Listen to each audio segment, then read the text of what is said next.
BRS के MLA व साबिक़ वज़ीर टी हरीश राव के खिलाफ शहर में जगह जगह बैनर्स लगाए गए।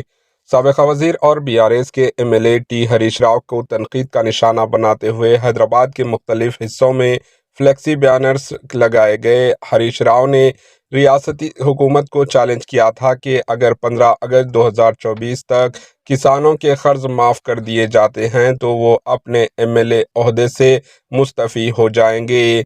ये बैनर्स एक हरीफ सियासतदां और कांग्रेस लीडर मैनमपल्ली हनुमंतराव के फैंस की तरफ से लगाए गए थे, जिस पर तहरीर किया गया था कि अगर आप में हिम्मत है तो एमएलए ओहदे से इस्तीफ़ा दे दें।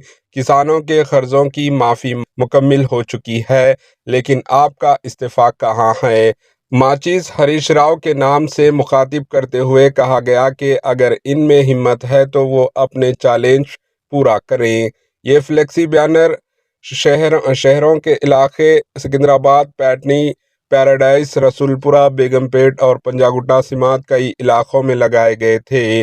बीआरएस लीडर हरीश राव ने पहले ही चीफ मिनिस्टर रेवंत रेड्डी को अपने इस्तीफा के मुतालबे का जवाब देते हुए कहा कि हुकूमत की तरफ से ऐलान करदा किसानों के कर्ज माफ़ी का ऐलान मुकम्मल तौर पर बोगस है और चीफ मिनिस्टर रेवंत रेड्डी ने भगवानों के नाम पर झूठे वादे करके किसानों को धोखा दिया है।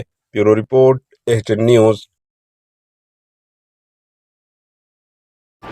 एएचएन न्यूज़ को लाइक करें, शेयर करें और सब्सक्राइब करना ना भूलें।